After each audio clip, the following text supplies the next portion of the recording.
ज्योतिर्मय media house सविनय सादर करत आहे श्री अरविंद आणि श्री माताजी यांच्या तत्वज्ञानावर आधारित एक चिंतन. पूर्णयोगाचे अंतरंग. नमस्कार. आज आपण एका अत्यंत मूलभूत पण तितक्याच म्हणजे गुंतागुंतीच्या संकल्पनेवर बोलणार आहोत. ती म्हणजे प्राणशक्ती. आपल्याकडे श्रीमाताजींच्या लेखनातील काही महत्त्वाचे अंश आहेत. प्राणशक्ती, स्वरूप, पोषण आणि शुद्धीकरण यावरती प्रकाश टाकतात. तर यातून आपण ही जीवनऊर्जा नेमकी काय आहे, ती कशी काम करते आणि तिला योग्य दिशा कशी द्यायची हे समजून घेऊया. हो, नक्कीच. आणि ही प्राणशक्ती मोठी विलक्षण आहे. म्हणजे श्रीमाताजींच्या लेखनानुसार बघितलं तर ती आपल्या उत्साहाचं मूळ आहे.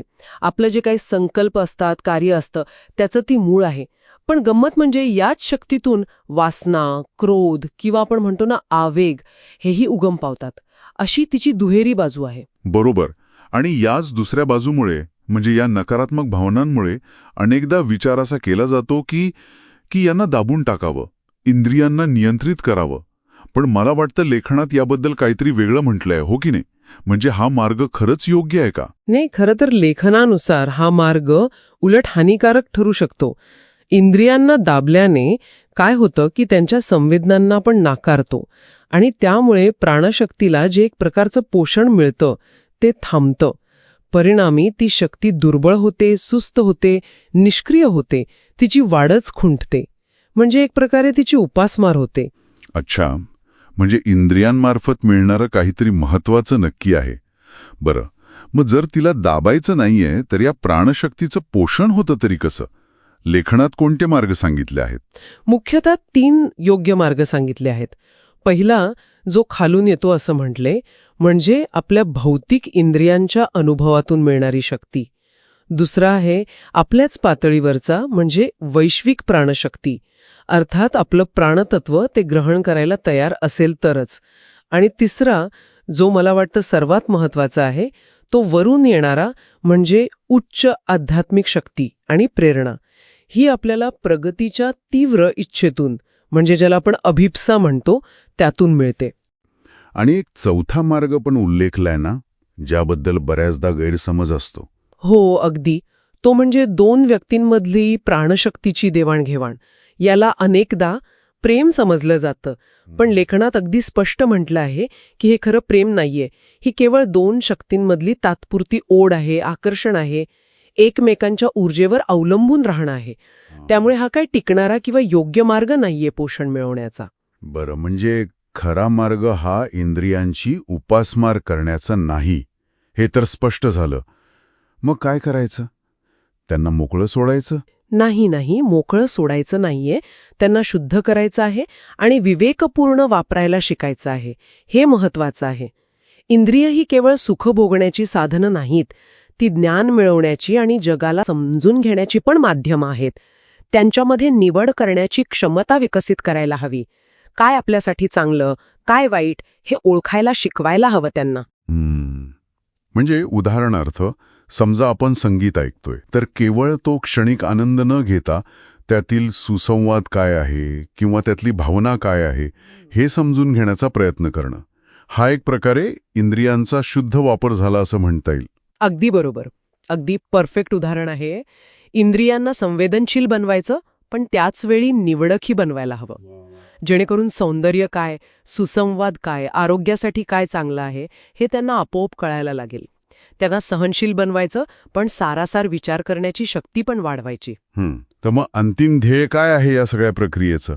प्राणशक्तीला फक्त नियंत्रणात ठेवणं इतकंच नाही, केवळ नियंत्रण नाही, त्याच्याही पुढे आहे.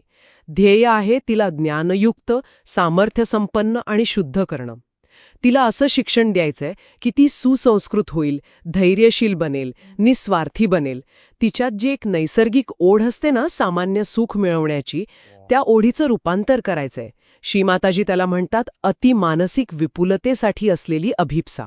अतिमानसिक विपुलतेसाठी असलेली अभिप्सा हा शब्दप्रयोग थोडा गहन वाटतोय. याचा नेमका अर्थ काय होतो? सोप्या भाषेत सांगता येईल का? सोप्या भाषेत सांगायचं तर म्हणजे बघा, आपण सामान्य क्षणिक सुखांच्या मागे धावतो ना, त्याऐवजी एका उच्च, शाश्वत आणि दिव्य आनंदाच्या शोधात त्या ऊर्जेला वळवायचं.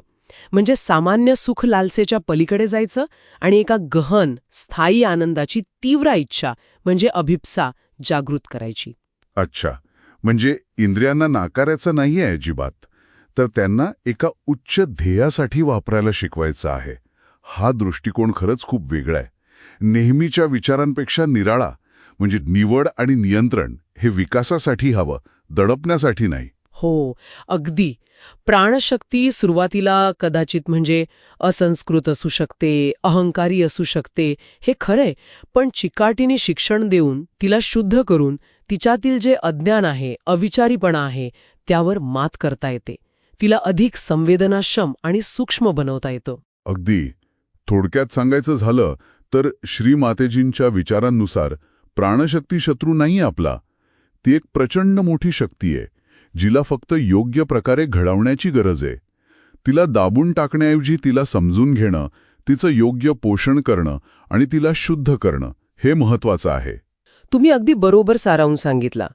आणि यातून एक विचार खरं तर पुढे येतो की आपण आपल्या रोजच्या जीवनात जाणीवपूर्वक आपल्या प्राणशक्तीला असं सुसंस्कृत करण्याचा प्रयत्न केला तर आपल्या सामान्य इच्छा आकांक्षांना एका मोठ्या उच्च ध्येयाकडे वळवण्याचा प्रयत्न केला तर आपल्या ऊर्जेचा अनुभव कसा बदलेल, आपल्या जीवनातील उद्दिष्टांचा अनुभव कसा बदलेल, हा विचार करण्यासारखा मुद्दा आहे नाही का?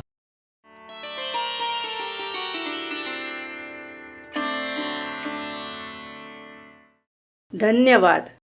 उद्या पुन्हा भेटूया आपल्या ऑरो मराठी चॅनलवर.